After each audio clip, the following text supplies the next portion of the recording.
Hello, good evening, Danitza. How are you? How do you feel?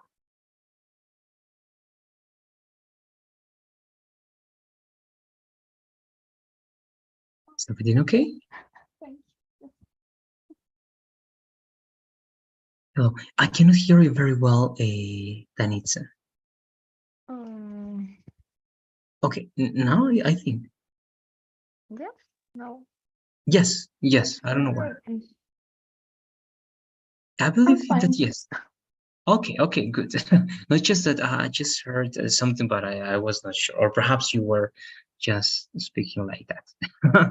Okay, but Mm. okay, good. We're going to continue working with everything. I believe that you were not able yet to work right on the corrections and details for the introduction before going to the body paragraph. Do it when you have the time, all right, so that we have that introduction already. Remember the last recommendations. I'm going to repeat that once again, that the hook doesn't have to be the thesis statement. It has to be something more general, only about the topic, and something interesting about the topic. Then the background is going to give something extra about that topic and that information. And the thesis statement has to be the conclusion of your introduction. That is going to be that as a result of everything that you mentioned, it is really important to do the following with that. It's really important to understand this about that. It's really important to create this for that, and so on and so forth, right? Take that into account. But again, I already covered that one, and you did as well. And that's it. We are now going to go to the next part. We're going to cover a couple of lessons for our course, and then we're going to continue working. It doesn't matter that you still have that introduction. We are going to go to the body paragraph so that we can start building that together. But I don't know if you have any questions or doubts before starting now, Danita. Let me know, please.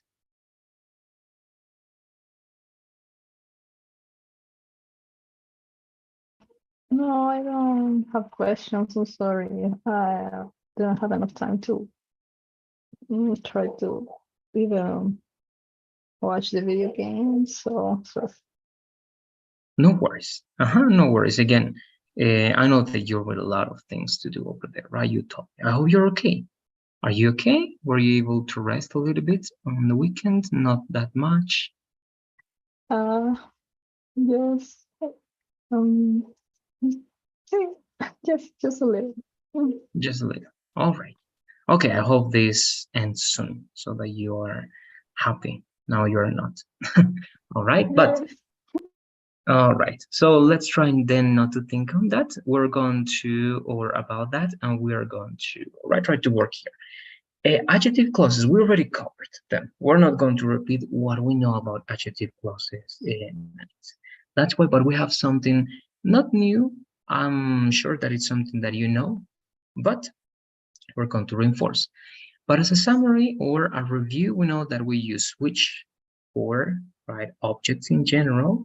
They can be the subject or the object of your clause, right? For example, Peter was talking about the party, which was incredible, or that was incredible, or Peter was talking about the party which my friend dreamt about. All right, so which can be subject and object, it doesn't change. But who is only used for subject and whom for object. Of course, if we want to be not that formal, we can use also who over here, no problem, but it's not that common, right? Again, if it's subject who, Peter was talking about the person who graduated from school, and if it's the object, Peter was talking about the person whom a dog barked at, right? Doing, receiving the main action. Whose is for possession. We also know that, right? Anytime we talk about someone's or something's possession, we use whose. When I wear something extra, right? When for place, when for time, of course, right? That's the town where I was born, or I remember the day when they graduated, all right? But again, that's review. We're not going to see that in details. Now, before going to restrictive and non-restrictive clauses, Danitza, let me ask you, please, what do you know about that? What do you know about restrictive and non-restrictive clauses? Or what do you think they are in case you are not sure about it?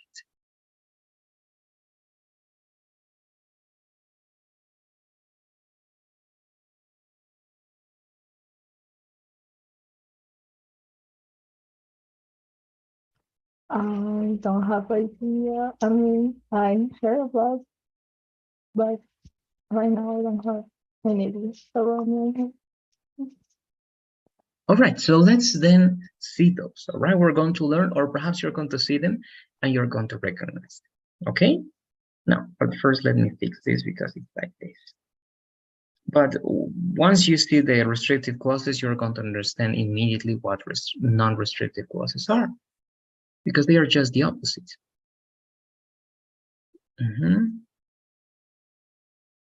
Okay, so these are restrictive clauses. A restrictive clause restricts, all right, or defines the meaning of a noun or a noun phrase and provides necessary information about the noun in the sentence. All right, it's not separated from the rest of the sentence by commas. So it is restrictive because it is not extra information. It is important information about the noun that is not clear to understand it, right? The student, what student? The student who sits in the back of the room asks a lot of questions, right? So it is important to know who sits in the back of the room. Yes, because we don't know about that student. Now we do. Okay, so we don't use commas over here. We don't have to use commas. The results which I've obtained or that I obtained, right, may invoke positive social change. Again, important to understand what results we're talking about. Journalist whose story I read yesterday has already won prizes for her work. Again, over here, it is important to identify what journalist. All right, so if I ask you now, Danitza, if these are restrictive clauses, what do you think non-restrictive clauses are?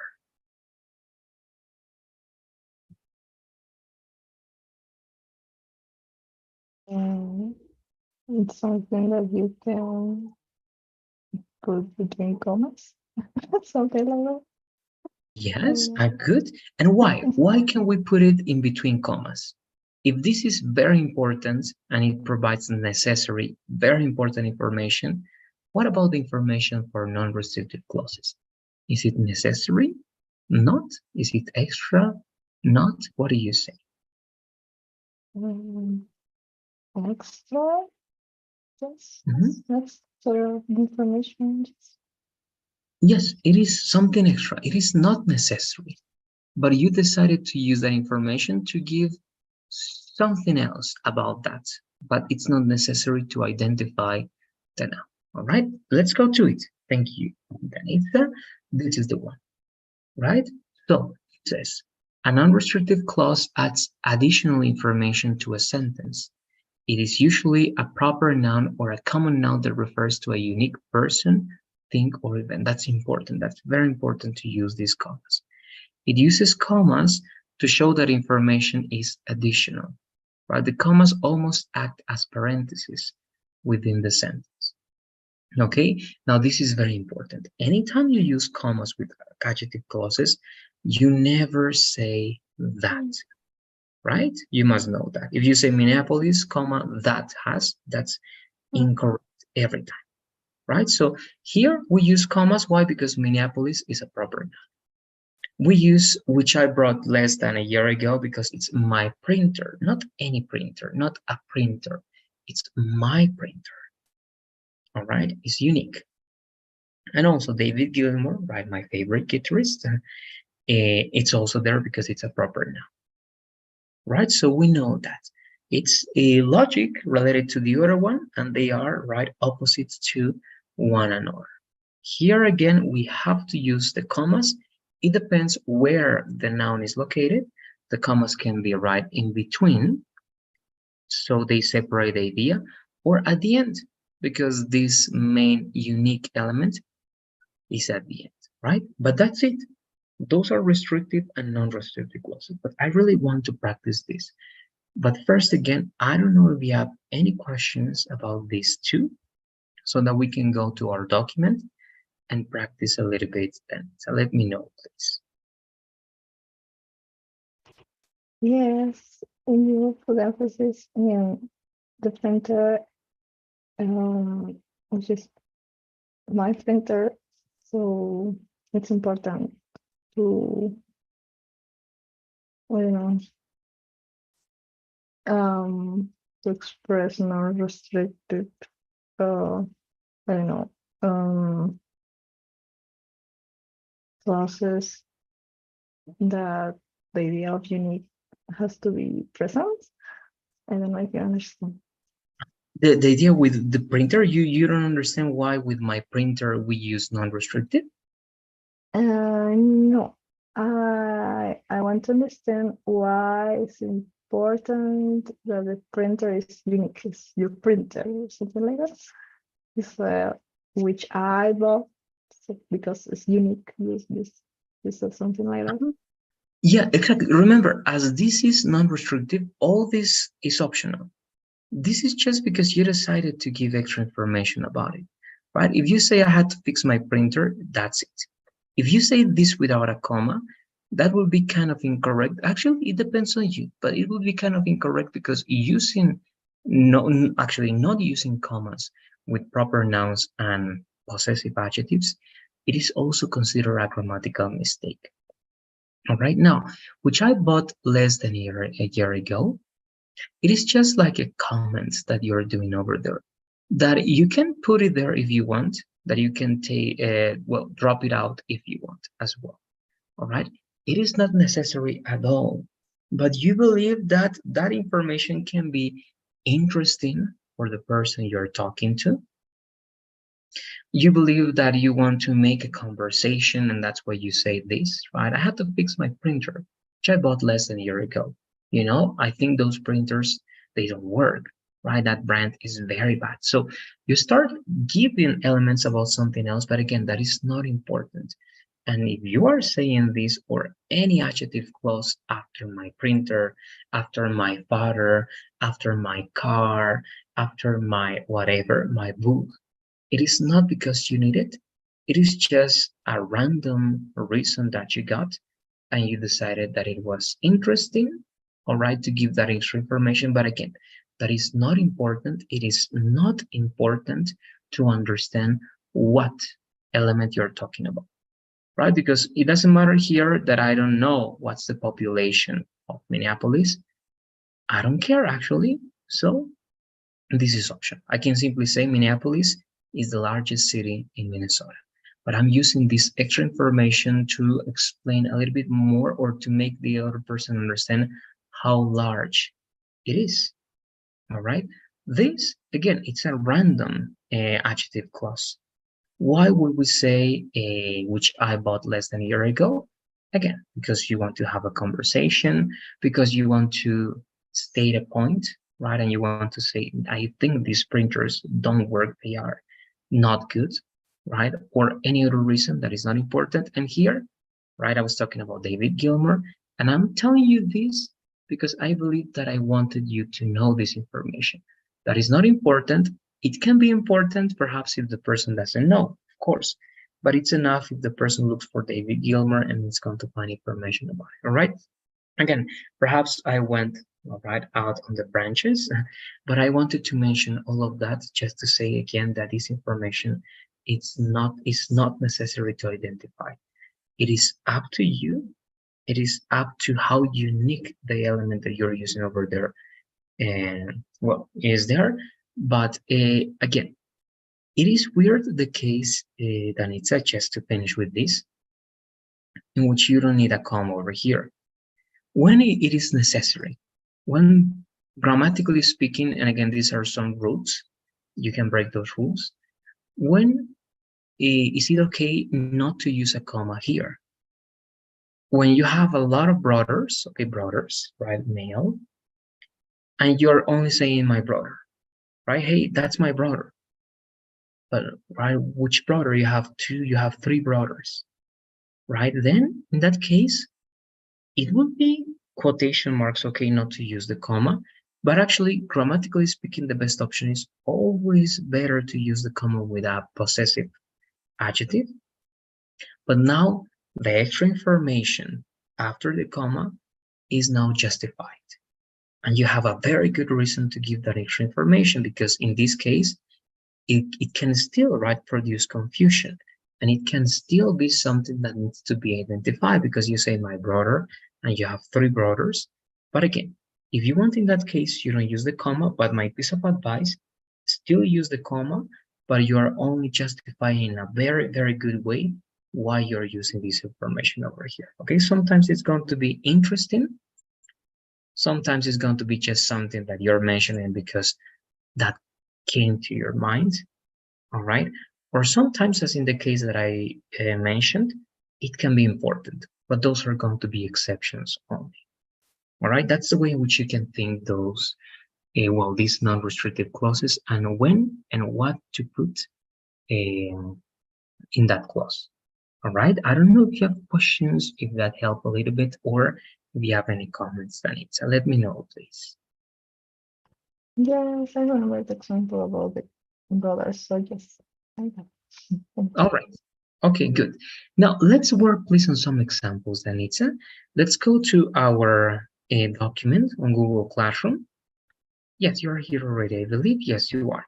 And let's please work with only 4 examples. All right, 4 examples. 2 examples with restrictive clauses. It means you don't have to use commas to work with these examples. Danitza, you have to work with nouns that are general nouns. A student, the student, a person, a teacher, a nurse, the nurse, a doctor, the doctor, right? The guy, a guy, the girl, the woman, a woman, and so on and so forth, right? General nouns. And with non-restrictive clauses, you have to work with proper nouns or unique nouns or things like my, or like the earth, the sun. Even though, right, we're saying the sun, saying the sun is not the same as saying the student, right? Because the student was student. But we know that when we say the sun, it is very, very likely that we're talking about our sun, right? And not by our solar systems. But again, that's the idea. It has to be unique. It has to be a proper noun or a noun that is unique or that has a possessive adjective. In that case, again, you justify why you use the comma. Only 4 them, please, Danitza. 2 with restrictive, 2 with non-restrictive, and in 4 to 5 minutes, we check. All right, I'm going to be controlling the time. It means that 9:33 more or less, or 34, we are going to be checking the exam. All right, let's work on that, please. Any questions, just let me know. Okay. All right.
All right, so we will see how you're doing.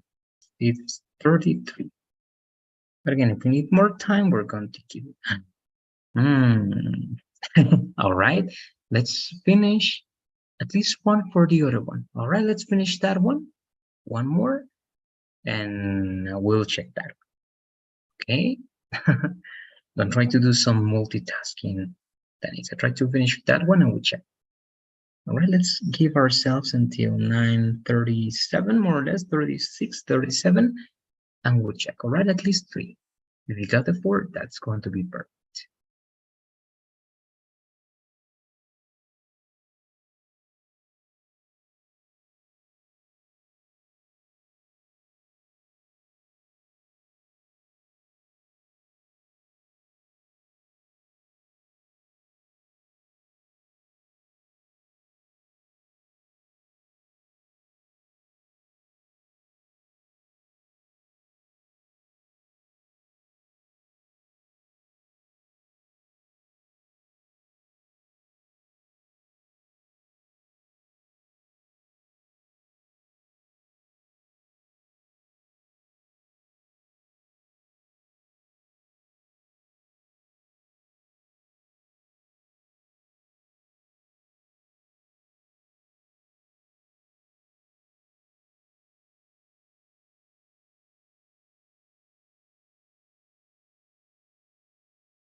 All right, so let's read those 2, please, Benita. Those ones that are restricted. Sorry. No problem. Okay. Go ahead. The tests which she asked for are very expensive. The doctor who spends time in the classroom is kind. Okay, yes, who spends time in the classroom is kind. All right, yes, there you go.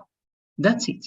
All right, now again, I know all the details. I know also that perhaps, right, if this was a different class, perhaps you were not even going to be here. So I really appreciate that you are here, Danita. I know that you have lots of things to do, and now those are your priorities. All right, so I don't also want to pressure over there with examples. So look, this is what we're going to do. If I see that we can work with a couple of examples, that's going to be it, because I know that you know this, but I also need to cover some elements and need to show you some details so that you can take advantage of the course, right? So you're going to be letting me know. I'm going to keep covering this and the next lesson. We're going to practice only what's necessary. But again, let me know please in case you want to practice something and now you don't have perhaps right your head over there to do it, but you want to practice later on, then you can write some extra examples and you can make me check those right in the future or when there's perhaps a little more time for that. Okay, but this is going to be open.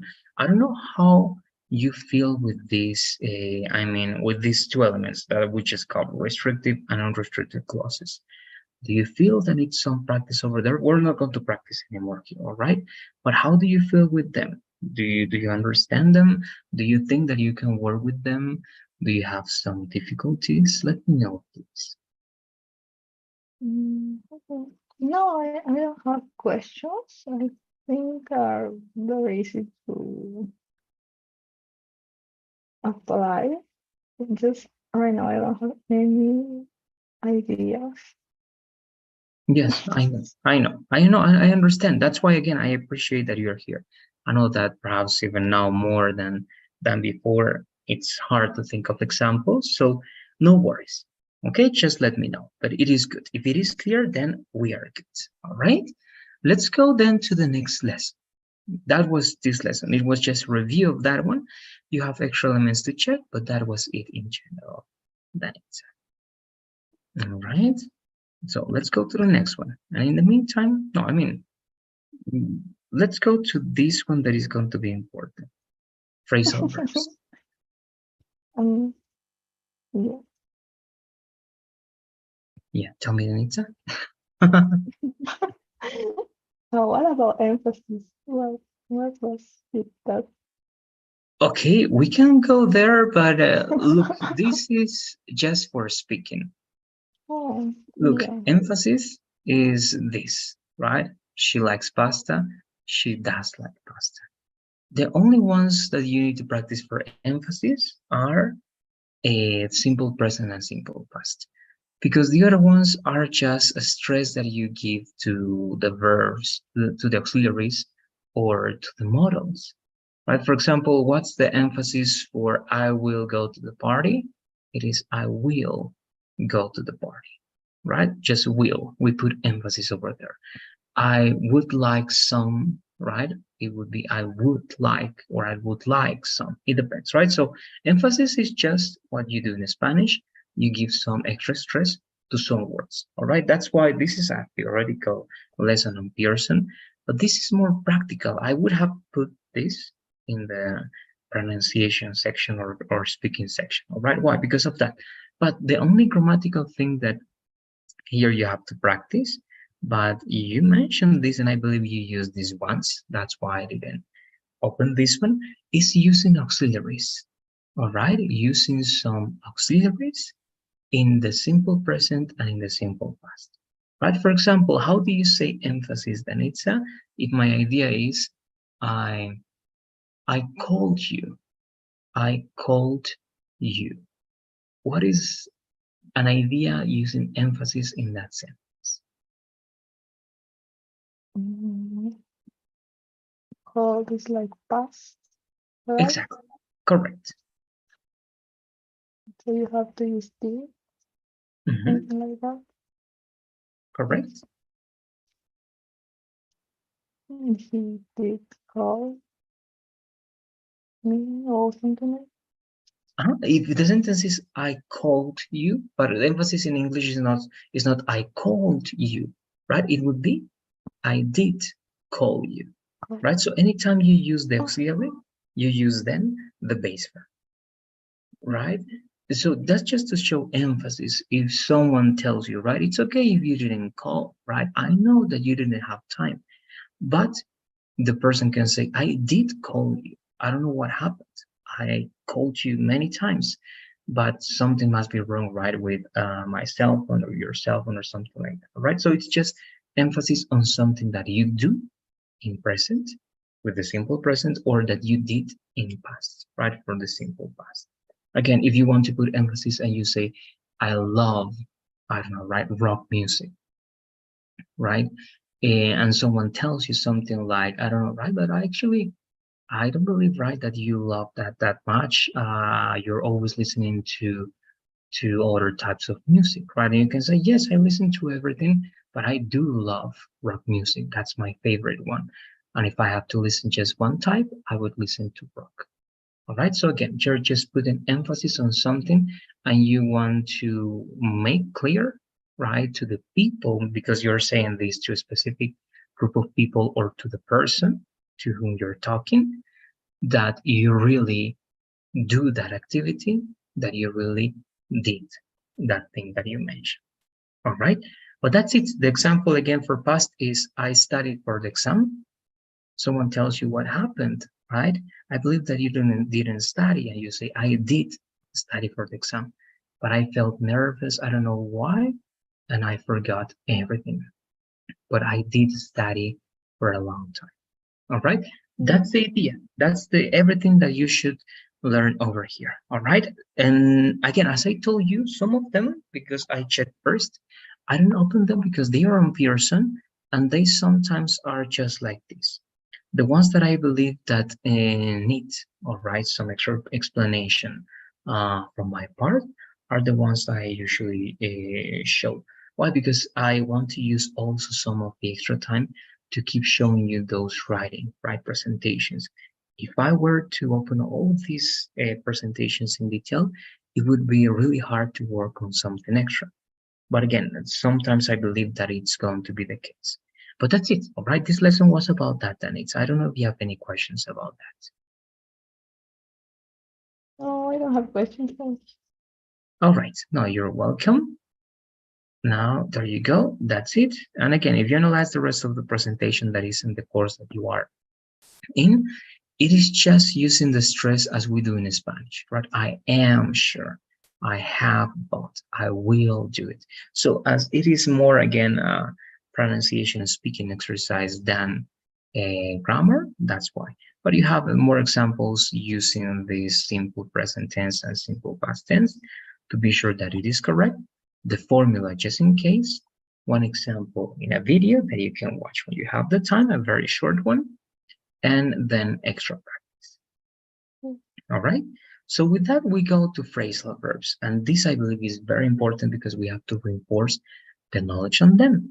So I'm going to ask you again here at the beginning and to start this one, Anita. This is going to be a long one. So we're just going to be covering half of this presentation and the rest of it on Wednesday. All right. But what do you remember about the phrasal verbs that we learned in Danitza? We covered already separate phrasal verbs and separable and inseparable phrasal verbs. I don't know what separable phrasal verbs you remember and what inseparable phrasal verbs you remember. What do you say?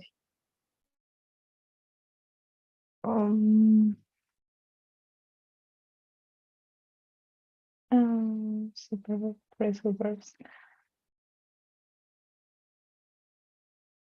I have to think. No problem. Right. The first one, it was inseparable. And in inseparable, I can give you some clues. There are two that are very, very similar, but one is for people, the other one is for objects. Oh, yes.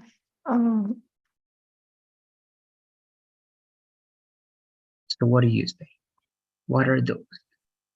I remember something like run into, something like that. Correct. Yeah. Run into one of them. What's the The other one? The other one, I'm going to give you the verb. You give me the particle. The verb is come. And what's the particle? It's a long particle.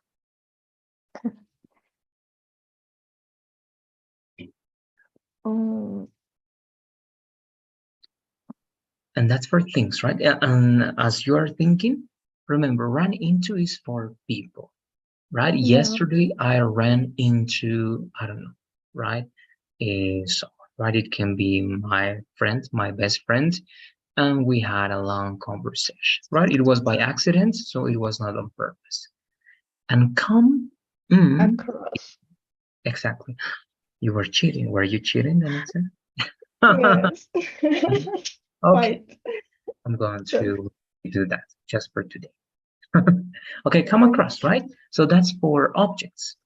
What Mm. example can you give me with come across? Again, you can use it actually also for people, but come across is more commonly used with objects. What do you say? A very short example with come across that means find something accidentally.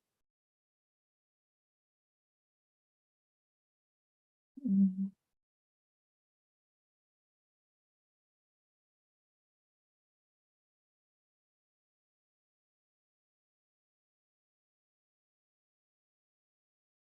Mm.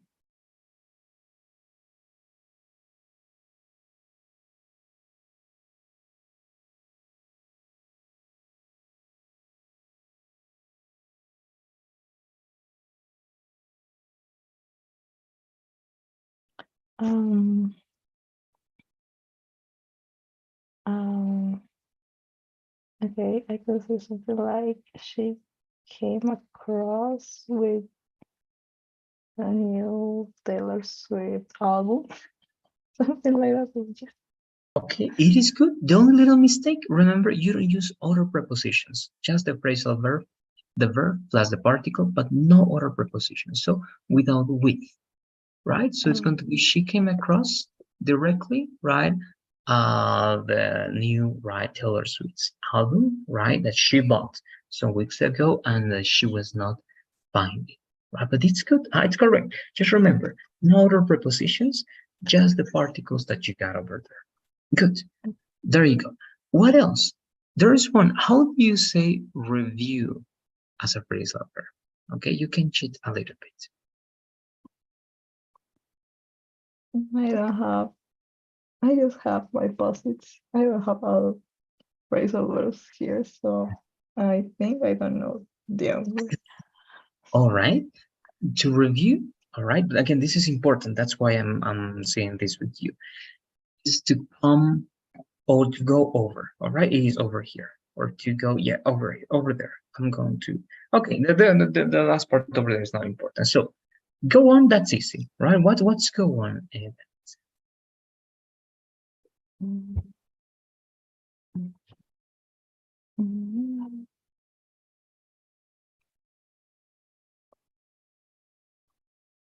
Um, if I say I'm clue, como que clueless, I don't have idea. I don't have. Okay, you don't know. Go on. You know, Danitza. I You I don't know think it's today, like yes. but you usually know. All right. Go on It's is like like go, keep moving, something. I'm yes, not it is. sure. Exactly. Yes, it's very common. I don't know. You do you like Queen? Queen, Yes, I the was group Queen? thinking about that. Exactly. Right. So Yes. what's the show must go on? Right. It's the show must continue. Right. It Mm. doesn't matter that I die. Right. That the last one of the last songs. Right. That Freddie wrote. So it doesn't matter. Right. That we die or that something happens. Right. Life goes on. Right. Life continues. We have to keep fighting and we have to go on. Right? So yes, go on is to continue, to keep going, right? Not to stop. Go over. I just told you, right? Let's go over that. Mhm. You remember? Your response is in this slide. Where? I can Come on, find Anita. it. You're very distracted, right? But it's okay. I know. I understand that situation. It's review. All right? Oh, yeah. Review. Okay, so let's go over. Really. Check. Okay, run into, you know, right? But how can you explain this run into? Um, mm, it's like made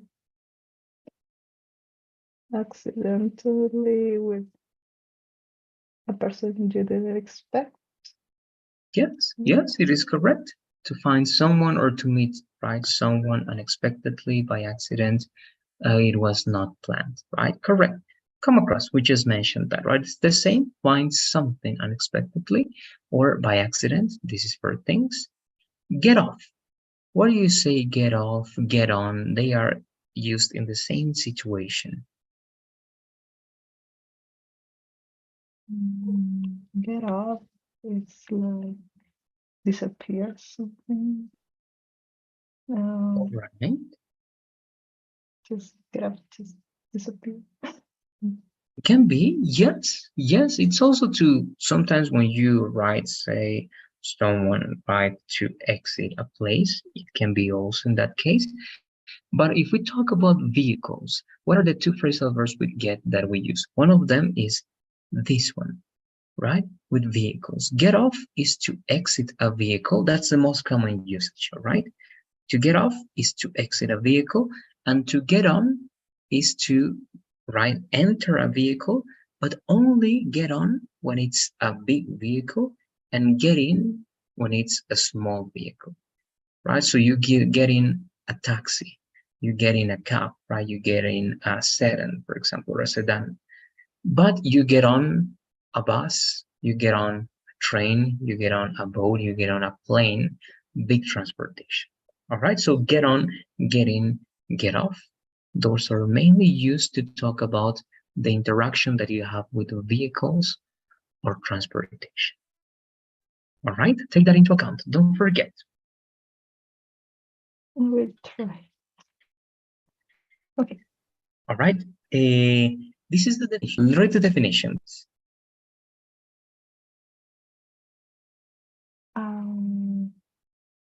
Do you want me to read, right? Yes, please. A phrasal verb is a verb that consists of a verb and particle. Sometimes a phrasal verb can be conjugated in many tenses, just like any other verbs. All right, good. Okay, that's the definition. So you can forget about that. All right, the definition is not important, but you just have to know that it is a verb, right? That's why here we can say tolerate, or you can say put up with. That's another inseparable phrasal verb, right? But remember, it's to tolerate something or someone that you don't like, right? For Yes, example, what do yes. you have to put up with? I think you can give me many examples using that one now. What do you say?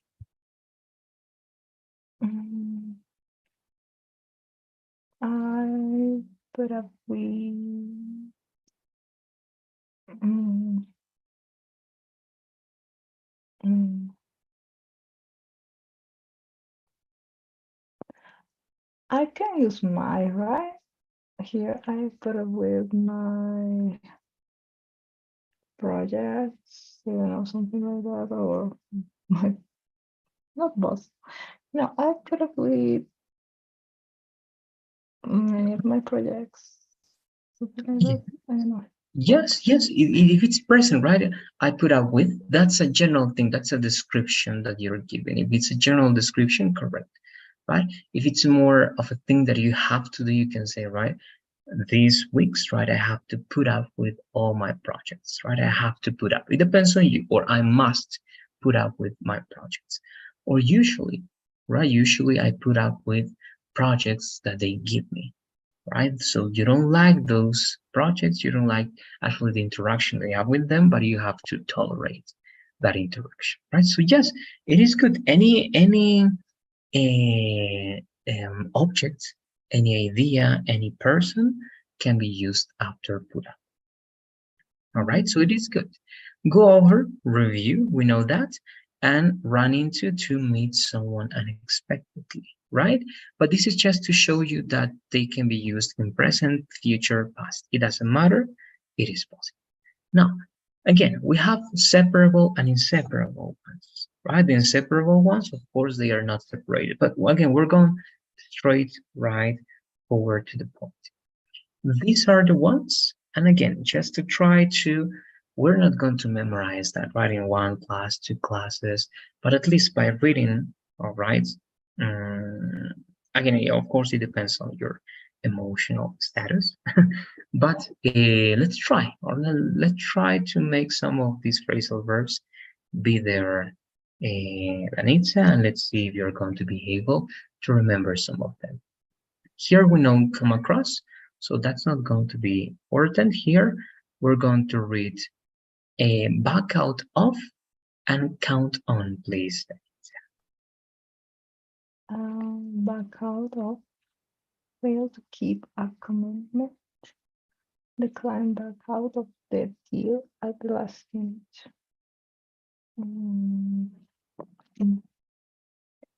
Count on something or someone, depend on, rely on. I'm counting on you to send me information by the end of the day. I need it as soon as possible. All right, right? This one is very common and this one is not that difficult. So remember, in general, we have back out of, come across, we know that. Count on, it's very common, right? Fill in for is just to substitute for, all right? But from these two, that is, just give me one example. You choose. Give me one example with back out of or with count on. You tell me, just one.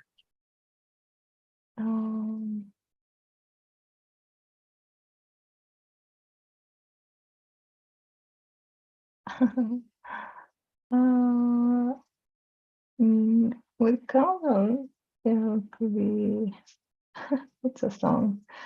You can count on me by Bruno Mars. Yes, a simple one. You can count on me. All right, you inverted that, but it's okay. Yes, good. Right, to depend on, to rely on. That's good. Now here, get rid of and look forward to. Those two, please. Okay. Get rid of something, eliminates the we have rats in the house. We need to call the exterminator to get rid of them. And the other one was Look forward to. you look forward to something. You have decided on something in the future. I'm really looking forward to a family vacation in Florida. It's going to be awesome. All right, there you go. So again, pick one of them, Denise, and give me just one example, please. Anything that comes to your mind.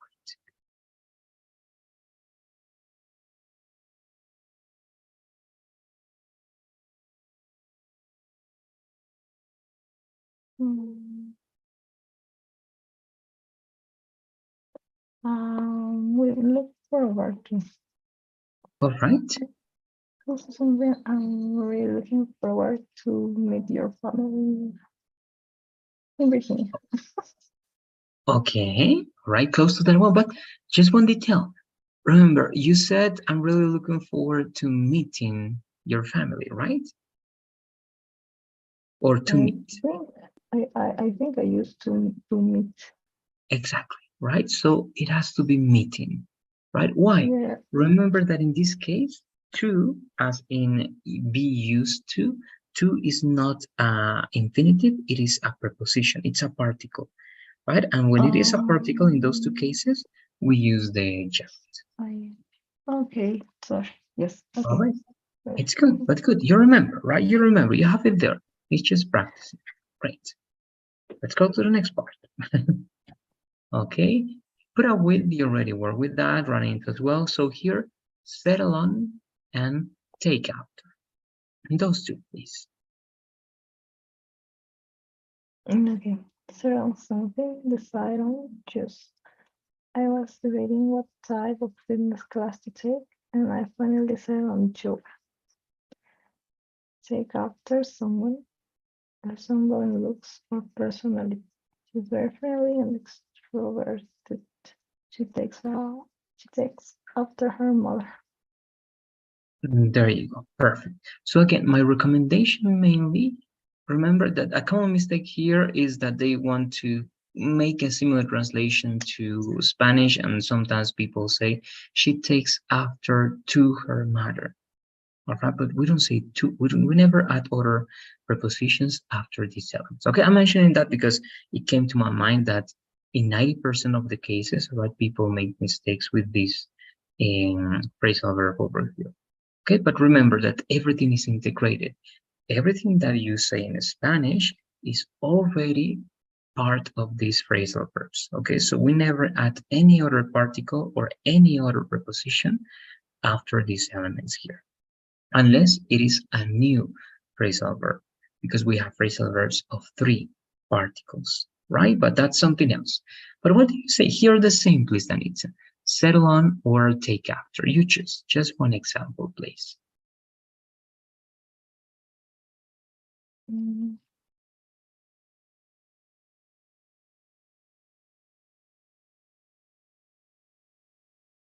mm,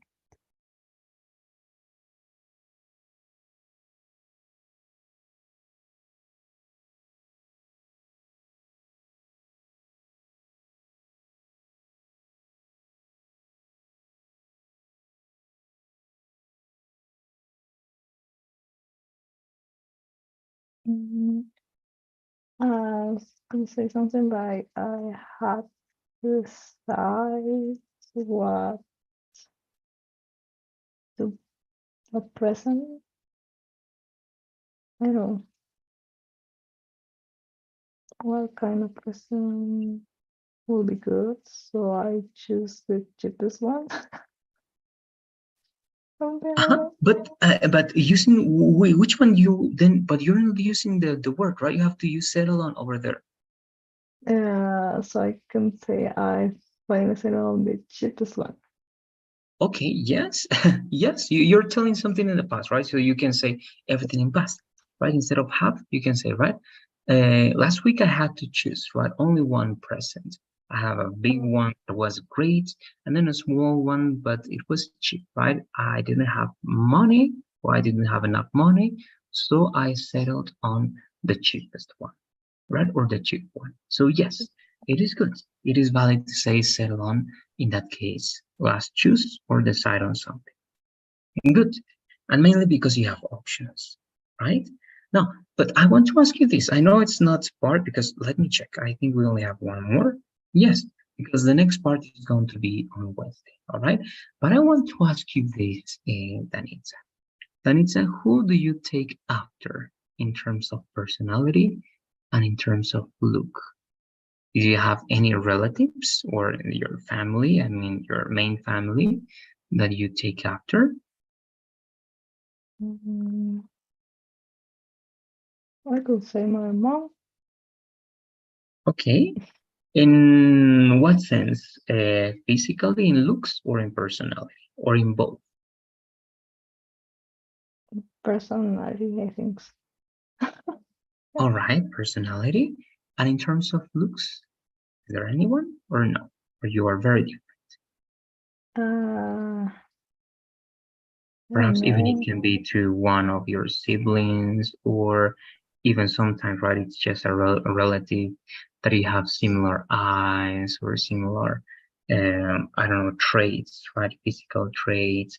Is there a relative or a member in your family that you believe that you take after, physically speaking, or in looks? I don't. I know. We can say this. Uh, I think my ground. Mm, mm, how can I say bisabuelo? Some bisabuela, Ah, yes, bisabuelo, it's the great, grand, your great great, grandmother. great grandmother. Yes. Mm, just my parents Okay. told me that I look like her, just kind of. So just Okay. Oh, wow, that's interesting. All right, good. yeah. So those elements, right? You take after your great grandmother in terms of looks, and you take Mm, after your mother in terms of personality, right? mm. Great. That's good to know. I wanted to know. Now the last one. All right, Tuchan and Tornado. Let's read the two of them, please. Touch on something mentioned briefly during a speech or discussion. We touched on the issue of employee satisfaction during the meeting, but we didn't go into much detail. Turn into something, become the caterpillar, turn into a butterfly. All right, there you go. So again, the only thing I'm going to ask is just one example, and with that we finish today. What example can you give? Any of these two phrasal verbs? Mm,